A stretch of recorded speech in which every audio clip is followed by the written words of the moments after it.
Hey, Twisted listeners, I'm Cindy, And I'm Diva and this is Twisted Listers, a podcast about murder. and lists.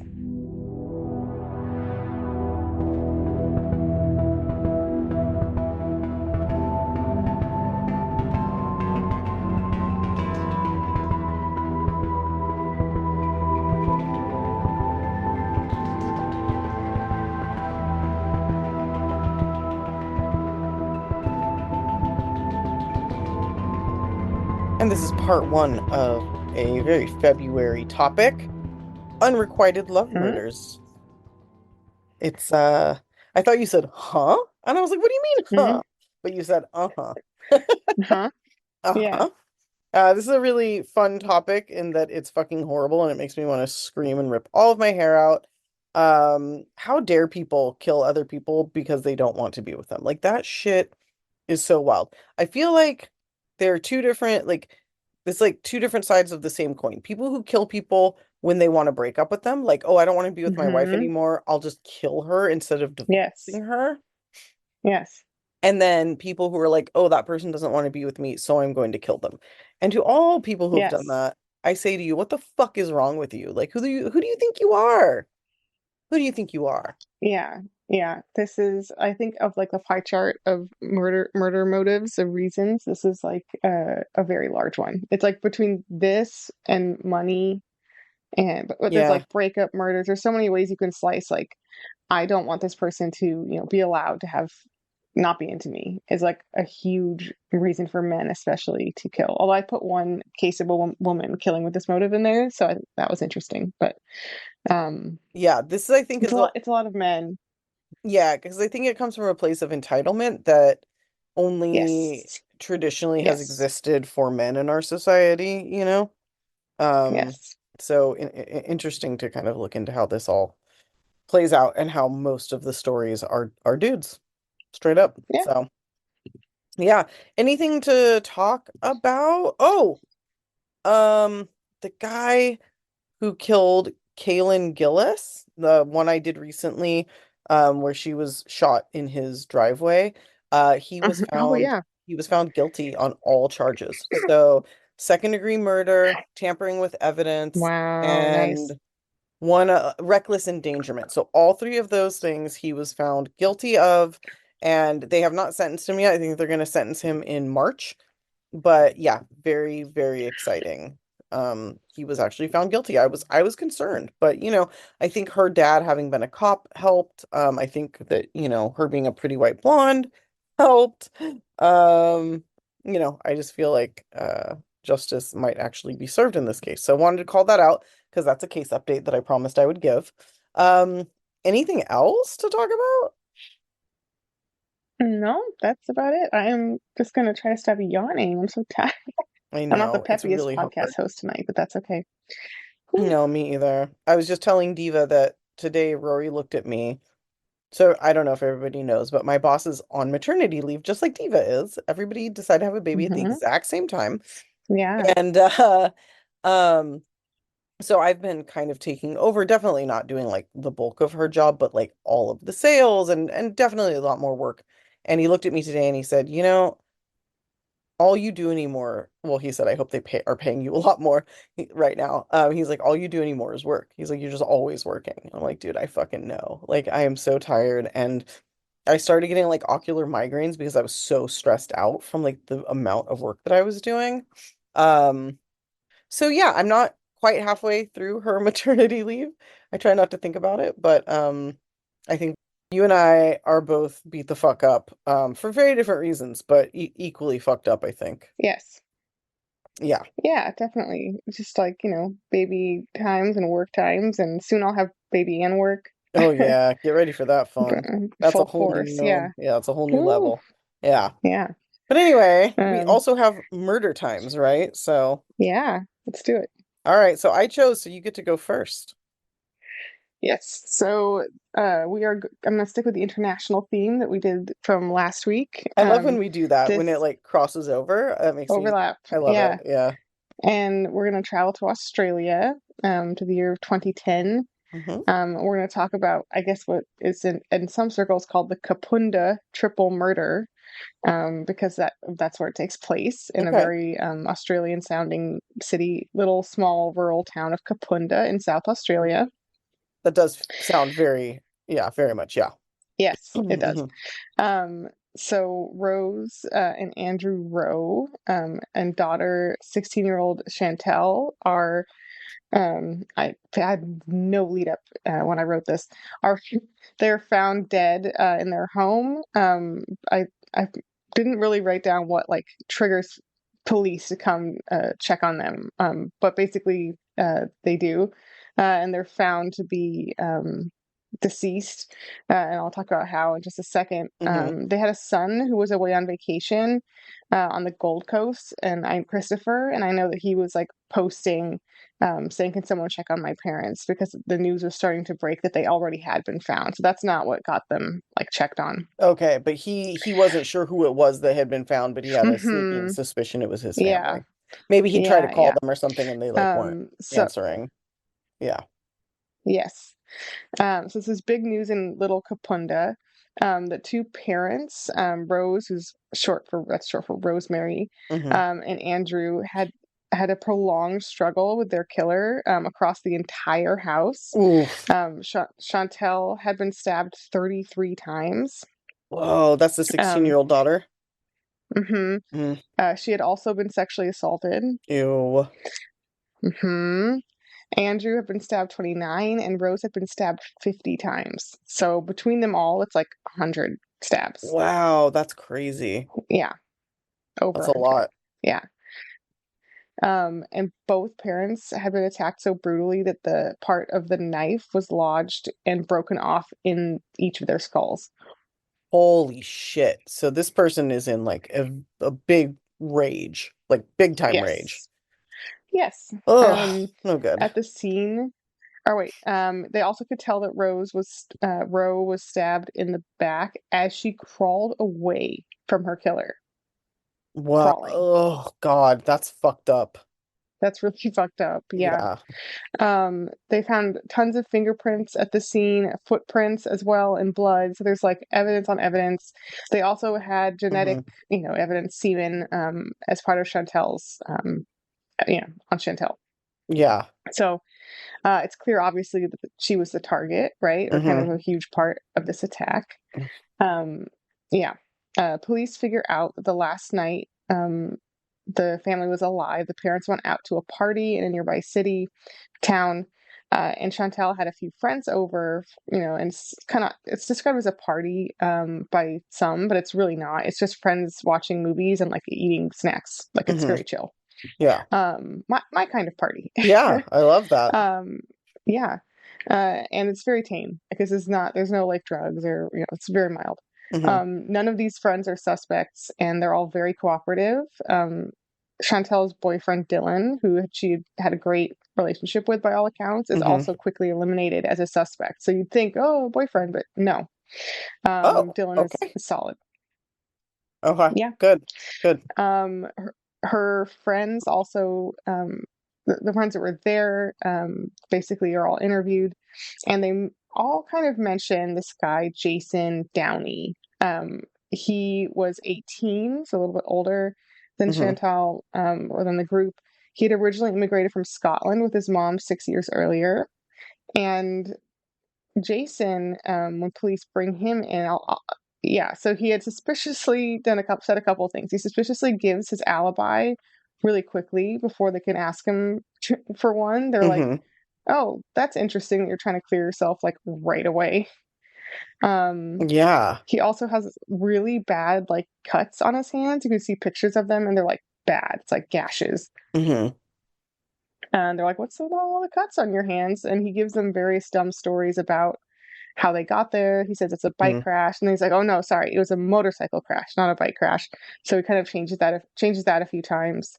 I mean, He that's less of like an obvious lie. Like, no, I didn't mean a bike. I meant like a motorbike. I guess that's kind eh, of not like the worst pivot. right, that's not so far, yeah.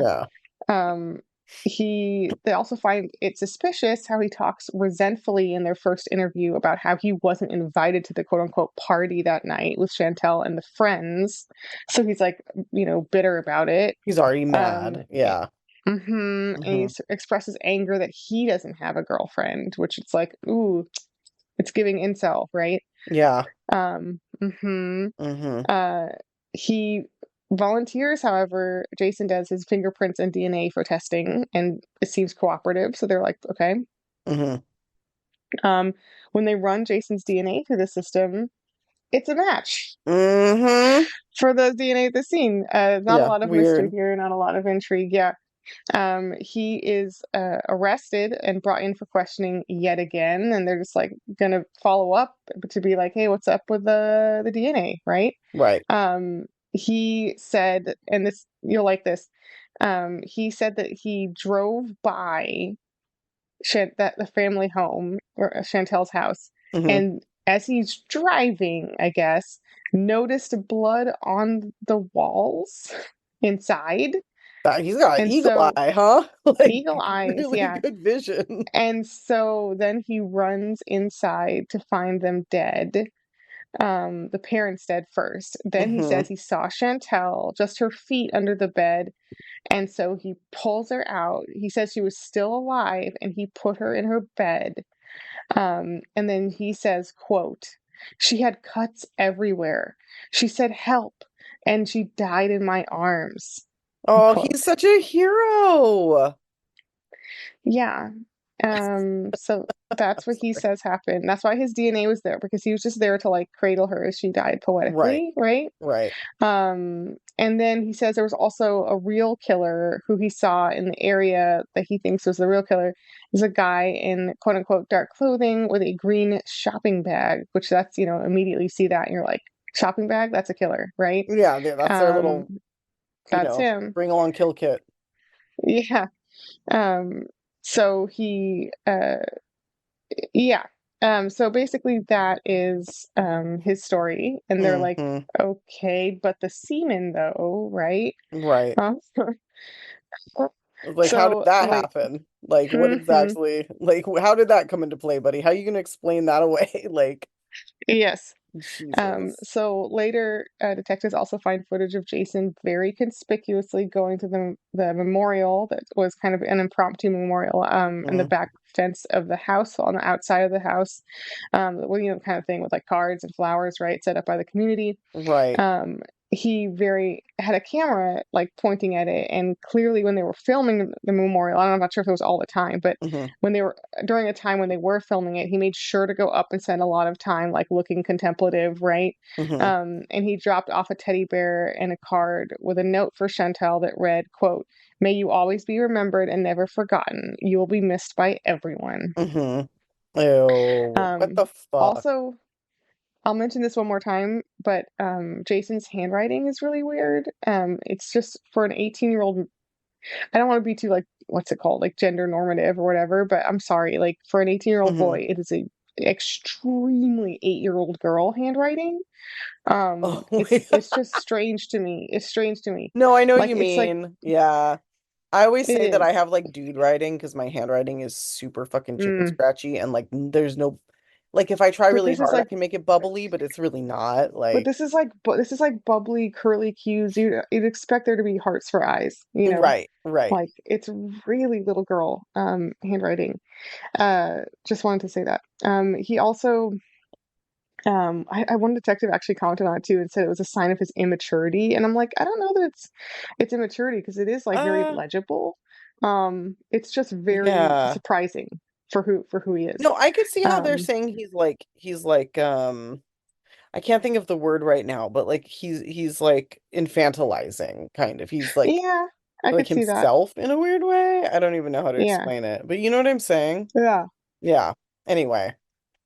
So at other like memorial events and gatherings around this case, Jason made sure to make himself very visible. Like everyone's like, "Oh, he was there. He was there. He was there." He's so supportive and Um, involved. Like, yeah.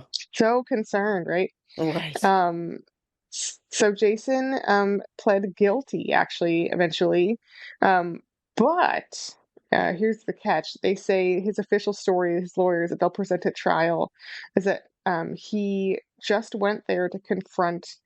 Um, well, I'll talk about. I'm kind of bearing the lead here with the motive, but you can guess what it is. Hmm. He said the lawyers say, oh, he was just going to the house to confront Dylan, that's Chantel's boyfriend, under thinking that he was staying there with the family. And then when there, he went into like a blind rage, just completely blacked out, and he doesn't remember any of it, wouldn't you Of know? course not. Of course not. Um, they said he specifically went into a quote unquote fugue state, and this was That's, in part due to a long repressed rage. And I'm like, this is the white guyest thing I've ever heard. yeah, And it really is. this Jason is Downie is a fucking average as fuck dude. He did not come from an abusive family. He did No. not have anything going on with drugs or like any kind of criminal record. Like he had nothing going on that indicates that he had rage, something to be rageful about. Right. Right. It's ridiculous. That's so Um, stupid. so, and even after he pleads guilty and gives this story at trial, he will continue to say to his mother and brother privately Hmm. this earlier story about him cradling Chantel in his arms and like all that. So, like, he So also quietly sticks with that. he has to keep the fantasy going because that's what he wanted it to Hmm. be. He wanted to be like her hero as she like died in his arms. And she very well may have died in his arms, but it definitely was not Right. Not like in that. that kind of way at all. Yeah. No, Yeah. exactly. Yeah. The prosecution at trial lays out the really horrifying timeline of the attacks, which you already pretty much know, but just here's a few more horrifying details, Hmm. including it's really sick.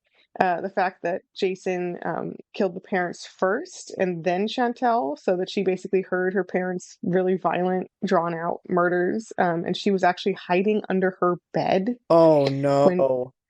Jason found her and pulled her out.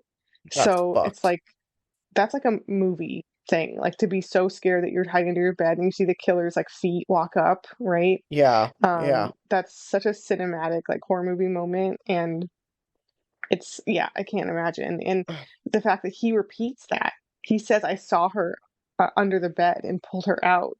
But he's in his lie, he's framing it as like I'm pulling her out and she's dying and I'm cradling her in her last breaths. But Right. like in reality, he pulled her out from under the bed to kill her. That's so fucked up. What a fucking Yeah, psycho. yeah. Um, yeah. Jason also had an argument with his mom before he broke into the house, and he broke into the house via a bathroom window and Hmm. actually lied in wait behind the shower curtain. He was in their bathtub forever, Oh, okay. Do you just understand waiting. that every time I go into a room with a closed shower curtain, I check it before I do anything else? Dude, he was there. He was standing behind the fucking shower curtain. That's not just like a weird urban legend. Like people fucking do that and like my There you God. go. There's I proof. check it every There's time. proof. I am not getting murdered on the toilet, at least not by somebody behind a shower curtain. I also check under the toilet seat for spiders. So I will also not be bit on the ass by a Oh. spider. You know where else you should check is in the inside lip of a pool perimeter. Oh, why'd you just do that to me? Now I'm that so is sorry, but you ruined for... should. No, I You appreciate should. that actually. Yeah. Like that sucks, but Um, also my fair. brother's pool, my nephew got in once and did not check, and he grabbed it, like, because you grab that, right, when you're like getting in or like jumping in the Yeah? little edge, and Yeah. there was a black widow colony. Did it get him? No, Oh, thank God. I pulled a weed the other um, day and it had like literally 600 tiny, tiny baby black widows in it, and they no, were crawling all over me, but they were mm-mm. so small they couldn't bite me. But it horrified me to my core, and I actually forgot it even happened until right now because I think I was so traumatized You that I... suppressed it. Yes, I did. Yeah, Fuck. these have been your bonus creepypasta stories. Yeah, that actually happened. Like um, I just pulled a weed that happened to have like just had a bunch of baby spiders born in it. It was so fucked.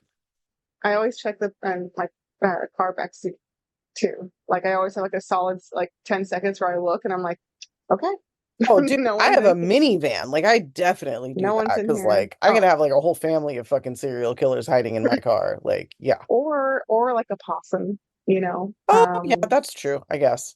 I'm more worried about people, but like I could see a possum. I'm not if I I know like what you want to. possums. I'm not afraid of possums, but I would not want to be driving and then be surprised by a possum. That's a very specific situation, Diva. I don't know if it's gonna happen. Uh, I mean, You I know what? was actually walking around the apartment area where I live. Hmm.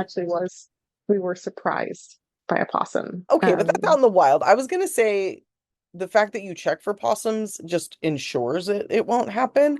I guess the Right. possibility is never zero. So The possibility. oh, dude. Oh Oh, I'm my tired. God. Yeah. Yes, you are. Let's get back into Okay. horrifying murders. Um, Back to this really horrific murder scene. Yeah. Yes. Um, so he's laying in wait in the bathtub, Cindy's biggest fear. Ugh, that's Um, horrible. yeah, more little weird details that come out of trial. He stripped Chantel's body and redressed her weirdly. Ew. Yeah, and then his assault. He also tried to clean up and then kind of like gave up. There was like a half-hearted cleanup effort. He smeared blood all around the crime scene as well, so I'm not sure what that's about. There's like Hmm. both cleaning up and making things messier. That's very Um, strange. Lots of people, first responders, described the scene as like a slaughterhouse, a charnel house, which I love that term. Ew. They described it as being like really just blood soaked. There's blood Right. in every single room of the house. Um, and he left tons of evidence. Like I said, that footprint and the fingerprints, which would all come to bite him in addition to the DNA. Yeah, I was gonna say the Um, semen's really the clincher. yeah, but he's got like, evidence cherry on the Sunday of like Mm, even more. right, for sure. Um, so you may be asking, because of the topic, right? Yeah. What's the motive? So Jason was reportedly obsessed with Mm-hmm. Chantel, and she was dating Dylan, who was kind of Jason's only real friend. Jason, by all accounts, was kind of an incel, Oh, introvert, who didn't have a lot of friends. right. And Chantel kind of like wasn't a super into him by many accounts. She was sort of like weirded out, but she put up with it because this is Dylan's friend and she's like just being nice. Mm-hmm. And he basically wrongly mis I don't know how to put it nicely. He very much misunderstood Chantel being like cordial with like them having this like connection. Right. Like probably And because he just has had no yeah, experience at all with anybody ever being nice to him. exactly. Yeah, that's So in rough. his mind, they had this whole like thing, and he's like completely having a fantasy life about her and about this like Hmm. connection that they have, and she's just like, huh, okay, Right, like right. she's not about it. And this is the prosecutor saying at court, quote, Downie was, it seems, fantasizing over the true nature of their relationship. He became increasingly sexually infatuated by Chantel. Everything suggests he was unrequitedly sexually attracted to Chantel, which may form the beginning of an explanation. So Okay. that's what happened. Right. They will say at court, like, oh, I already said this, but basically he was trying to confront the boyfriend. So that's sort of like, I don't know, like to keeping the love and the love triangle kind of vibes, but making it more like taking away the rape aspect of it is interesting. I don't know. It's interesting that that's what he goes with. I was going to Right. confront her boyfriend, like, and also Right. why? Why are you confronting the boyfriend? Like, Nobody did what's even anything that? wrong. Like, what are you Yeah, doing at they're all? literally just dating. Like, so what would It's that got even be for? nothing to do with you. Like, what's the confrontation portion here? Yeah, Yeah, very strange. very strange. But I mean, it Um, aligns with like his asserting himself in her life in different ways and fantasizing and, yes. So Jason, this incel baby man, never showed emotion or remorse at trial, even when he was sentenced, which he got 35 years, which is a pretty good amount by Australian measures, actually. Yeah. But the family did speak out against it as too light because they gave like a whole press conference worth of like speeches, and they said that they were living life sentences, so he should too, et cetera, et cetera. But Yeah. it's not the United States. They do not give out life sentences as easily. Um, Alas. So, Right. and I'm not sure if the fact that he was 18 when he committed the murders factors into it, like he was young-ish, Right. Like he was an adult, but like on the cusp. technically. Yeah. Yeah. Yeah. Um, but supposedly in prison since then, they always make a thing about his weight. The very, very skinny Jason Downie has acted really tough and kind of puffed out his chest and bragged to all of his fellow inmates about the murders. Oh So God. but despite prison, his prison buddies saying that he's bragging about them, he also at the same time wrote a very superficial apology letter to the Rowe family. And you can in that same ridiculous handwriting, and you can see, you can read it and hear it online, and Hmm. it's very interesting because he distances himself from the murders. He doesn't really go into detail. He says like my recent actions, right? Hmm. It's a nice Yeah. euphemistic way of saying that time where you murdered three people. Right. Right. Um, He's not trying to actually take any sort of responsibility. and it's very selfish and like focused on himself. Of And for instance, course. he says, like, before this, I had a career, I had a car, I had friends and family, and now I have nothing. No, Oh, poor you.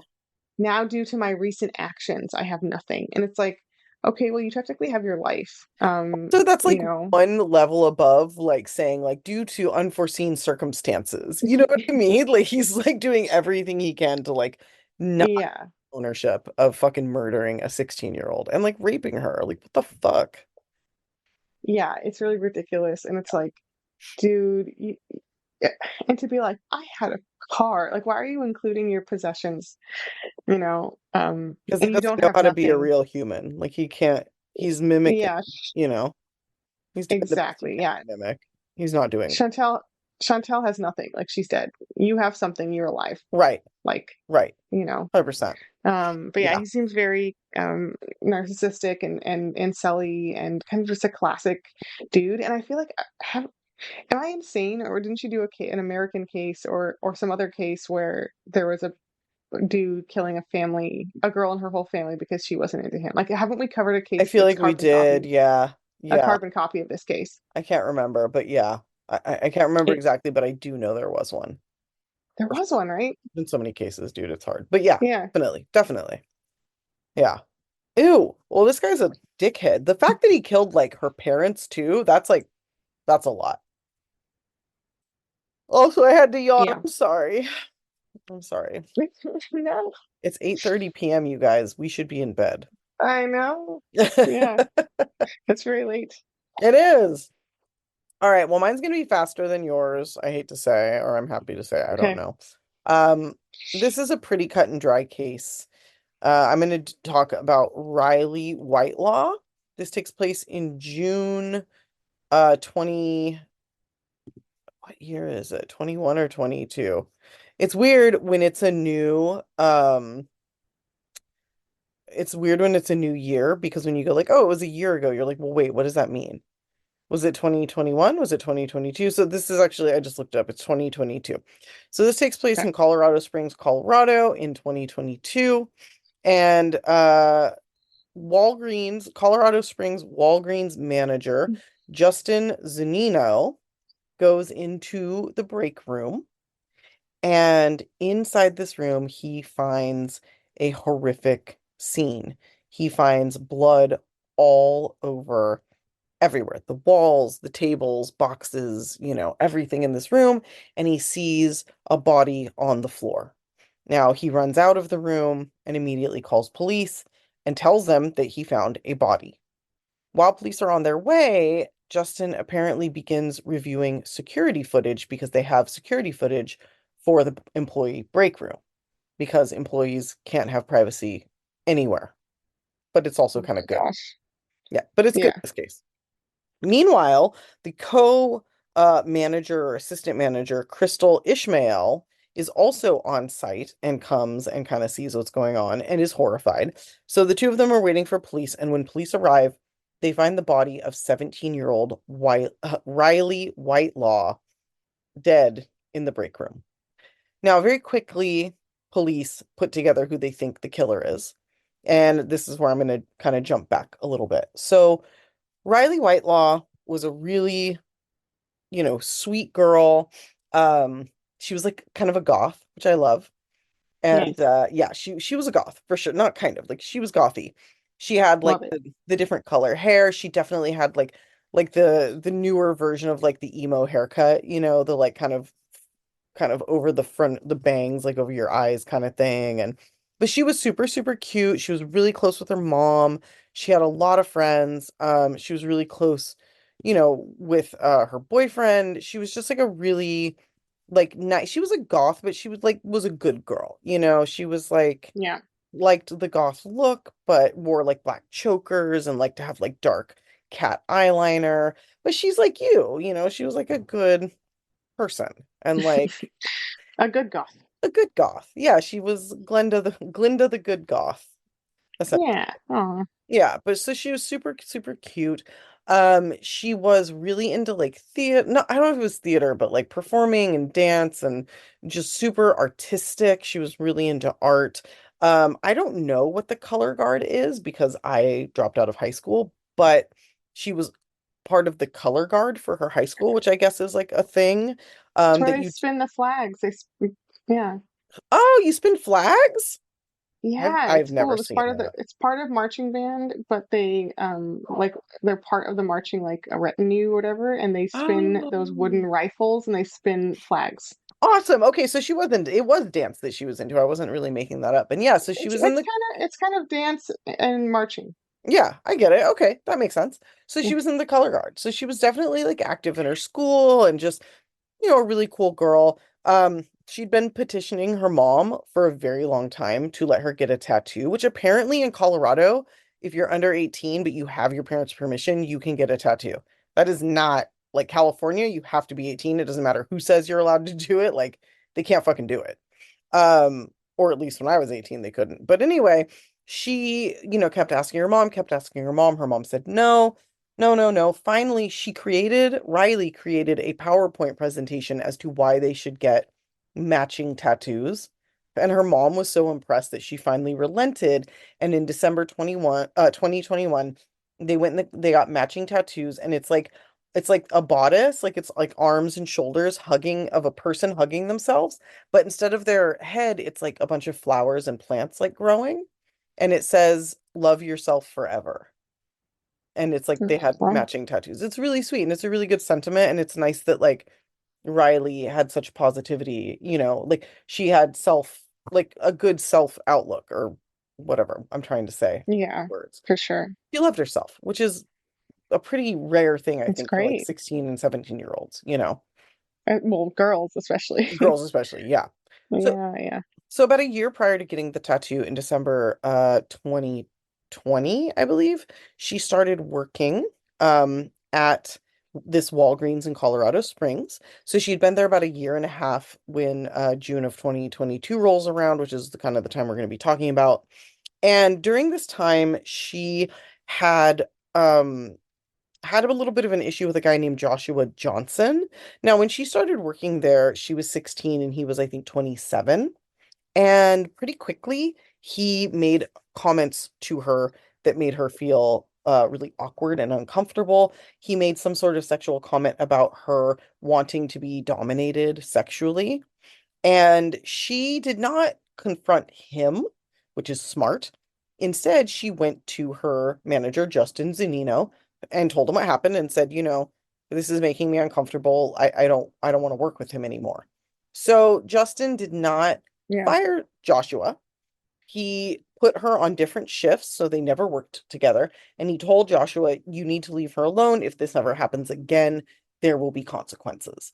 And as far as I could tell, everything was fine, like after that for a while. Then, about a year into her working there, her boyfriend also started working there. And this seemed to really upset Joshua, who at first was just kind of giving them sort of the cold shoulder. But just a few weeks before her murder, Riley had again gone to Justin and said, hey, he's treating me weirdly. He's being really short with me. He's being kind of aggressive. And her boyfriend reported the same thing. So now we have, over the course of a year and a half, two separate reports about her having to deal with this guy Joshua. One of the reasons that she ended up working with him again was because she had asked for more hours. And what Justin said to her, knowing that this guy had like made multiple advances to her and also made that really inappropriate comment to her, what he said was, you can get more hours, but you're going to have to work with him because he still works Mm, here. hmm So 17-year-old girl, if you want to work more, you have to work with this 28-year-old that like made sexual advances towards you. It's so uncool. Yeah. Yeah. And Riley agreed. I think she felt like whatever had happened had sort of passed. So she agreed to go ahead and work with him. But again, pretty quickly after this, she reported that he was treating her poorly and behaving badly, and they didn't do anything. So now we're at the day, June 11th, 2022, when Justin finds her body. So when police arrive, Justin says to them, here's what I did, here's what I saw. And Crystal Ishmael also says to them, okay, well, here's what happened with me. So what Justin says is, I went in the break room looking for Riley. And the reason I went in there is because Crystal told me that she hadn't come back from her break. Now, it wasn't totally unlike people to like stay on their break longer than they were supposed to, but Riley had been gone for like quite a while. So Justin was like, "Oh, I'm just going to go try to find her, whatever." Crystal had actually tried to go into the break room prior, but had been like told by somebody, "Oh, I'm changing." Like get away from me. So she couldn't go into Yeah. the break room, which she thought was really weird. Like, who's changing in the break room? Like, what is going on? So she's out in the back throwing out trash, and I think she sees Joshua like running away from from Walgreens, and then he gets into his car and drives away. And she tells police this. Now, meanwhile, Justin Zanino, like I said, is reviewing the surveillance camera, and he notices that he kind of goes back like a little bit before the attack. And the reason he went back is because there were boxes stacked in the way of the camera when the attack occurred. So he goes back and he watches through the day, and he notices that it's this Joshua Johnson guy who's stacking these boxes up to block the camera. And there's no reason for him to do that. The boxes are not even supposed to be in that room. But he's like, Oh my gosh. yeah, so this is definitely, really suspicious, and later we'll call it premeditated. So during his shift, Joshua stacks up all of these boxes, and then he seems to wait in the break room for Riley to come take her break. He then attacks her, and we'll get into the attack. And when the Okay. attack was over, he is running out of the building. And first, he changes his clothes, and we'll talk about why. Then he runs out of the building and, disappears. So police are now looking for him. They are also finding that in addition to the boxes covering the camera, he had taped the windows so nobody could look into the break room, and he had put like a bathroom in use sign on the door so nobody would come in. Oh my gosh. So this was very much like a planned out thing. Yeah. So police go looking for him. They find his car abandoned, I think like 100 miles outside of Colorado Springs, and inside of it are bloody clothes, and other DNA, just obvious signs that he did this. The next day, they find him walking down the street in this town 100 miles away. He'd cut all of his hair. He had like chunks of hair missing. It looked like it was really bad. It looked like he just like attacked himself with both a pair of scissors and like a razor, and like fully, Yeah. cut chunks out of his hair. And also what they found was that his face was covered in scratch marks. And if you look at his arrest photo, you can see like pretty good scratches on his face. Now, I mean, I'll tell you right now, the reason that he has scratches on his face is because Riley fought back, and she fought back Right. really fucking hard. Ugh. Oh my gosh. Yeah. So, but unfortunately, it turned out the way that it did. So police, bring him in. They arrest him pretty much immediately, and they're like, what exactly happened?" And he's like, "Well, I know Riley died. I walked into the break room. I slipped in her blood, and then I ran out." That's his first story. Now, police are like, "You've got to be fucking kidding us. Like, do you think we're stupid?" So then he's like, "Okay, well, I walked in and there was a man in a mask, and he was attacking Riley. And that's how I got the scratches on my face, was this man tried to attack me, but I ran away and got out of there." And the cops are like, "Okay, that's cool. But like Crystal was there, Justin was there. Crystal heard you that you were changing your clothes. You obviously changed your clothes. So you're running away from this madman, and then you stop to like change your clothes. Like, what exactly, are you talking about?" So Obviously, this is all fucking bullshit. He gets arrested and charged with first-degree murder. Now, what actually happened in that room is after he blocked the cameras and Riley came in for her break, he attacked her with a knife and he stabbed her 42 times. The Oh my worst, gosh. yeah, the worst stab, the death stab out of all 42 was one to her neck where I believe he severed her jugular, which is really Oof, what did her in. But that's gnarly. she fucked him up, I'm happy to say. She scratched the shit out of him. Um, you know, Good. she fought, but it makes me really sad because that means that she was, Yeah. very well aware of what was going on. So I just Oh want my to God.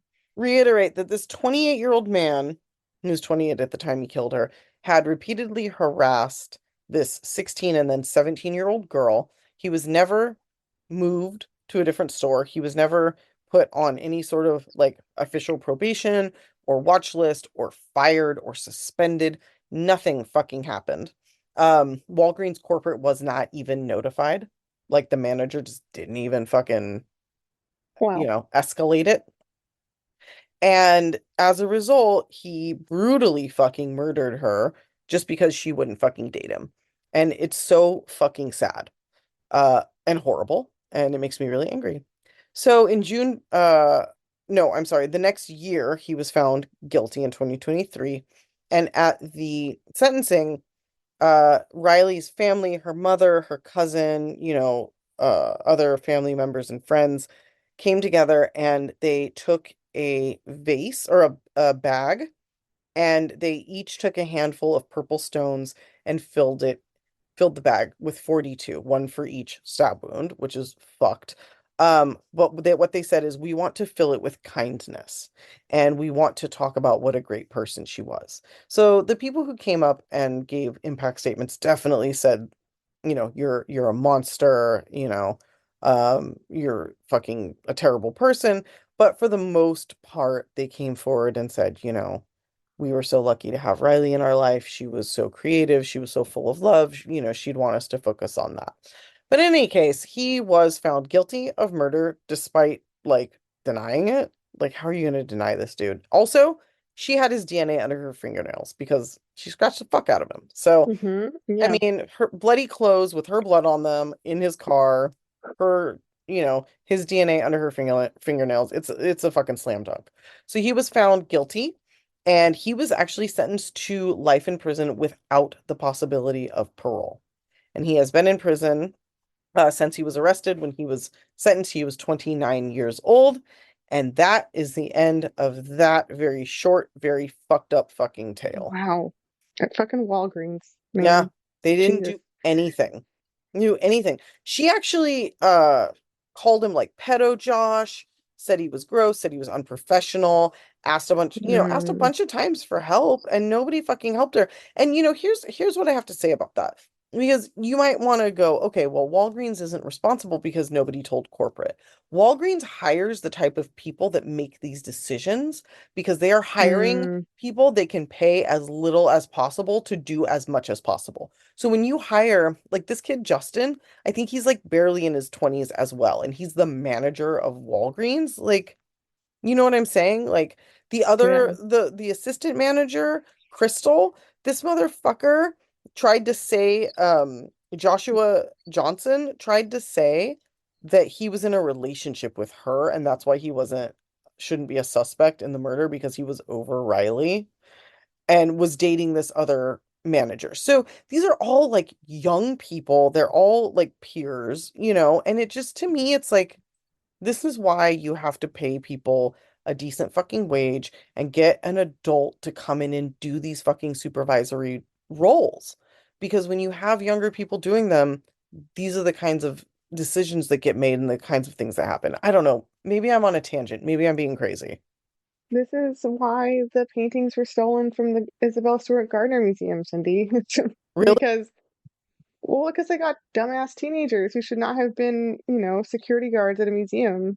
Well, it's like, well, how hard can it be? It's like, well, how much do you actually value this? Like, and that's the thing. Yeah. Walgreens is like, well, what could possibly go wrong? And it's like, I don't know, one of your fucking coworkers or one of your fucking employees could kill their coworker. Like, Yeah. this is what like intentional negligence for money does. You get what you fucking pay for, and unfortunately, sometimes so do other people. Other people pay the fucking price, you know? It, Yeah. it just makes me so angry. Yeah, I'm sorry. I know I went off a little bit there, but it's like No, it's okay. because you don't, well, how could Walgreens have known? I don't know. They could have hired a fucking adult with managerial experience who would have done the right thing and fucking reported it and like taken action instead of just like warning the person unofficially and probably pissing them off. Like I don't, ah, makes me crazy. I'm sorry. I'm very mad. They didn't sue Walgreens, so they should have, but I don't think they Dang. could have. I don't know. I feel like a lot of folks would have in that I scenario. mean, we're a very litigious society. People love to sue, Yeah. but as far as I know, they didn't sue them. So, yeah, makes me very mad. Okay, I apologize. I It's okay. apologize uh for that. Cindy's heated. We're heated. It also bums me out. Sorry, I left some stuff out because I was just kind of going, but like, her mom had to roll up to pick her up from work and like see this scene. And it's like these Oh, lives are fucking ruined forever because of the bad decisions of the people who were hired by this fucking giant corporation. And it just makes me want to puke. So there you go. Anyway, well, anyway. All right. we covered two absolute pieces of shit who felt like they were entitled to women. Yeah. Yep. I got another one coming Yeah. at you for next week or Mm-hmm. next episode too. Um, that is not great, but I will also be really angry and yell a lot. Perfect. I just want to say right now is like a little crumb. The UK police, I feel like every single story I've ever read about murder in the UK is like this woman was like, "Hey, I'm being stalked and this guy's gonna murder me," and the UK police being like, "Shut up, slag." Like honestly, like that is like Yeah. yeah, Yeah. it's so fucked up. So anyway, more on that later. Uh, Yeah. TBD. yeah, I'll explain in more detail next time. Anyway, thanks guys for listening. As always, tuning in. Please like, rate, review, share with your friends, share with your family, share with your neighbors. Neighbors love true crime. Neighbors love to wonder if their neighbors will kill them. So give them Mm, the gift of that uncertainty by telling them how much you love true yeah. crime and mentioning our podcast. Or if you're like me, share with your baby, you know? Yeah, I know. Ollie, I had to stop listening to podcasts with him in the car because he's like, "What's this mean?" And I'm like, "Oh fuck, this means you're 8 years old and you can Yes. comprehend enough that I have to turn these off." So Mm-hmm. Yes. No, I'm still at the age where he doesn't know what words are, or no, it doesn't even really like notice the TV yet, so I can put on yeah, whatever I want. So yep, yeah, yep. great. Lucky you. I remember those days. Anyway, once again, thanks everybody for listening, and until the next half of this fucked up ass tale or set of tales, Stay. off our Yes. list. Java. Nothing. Bye. Bye.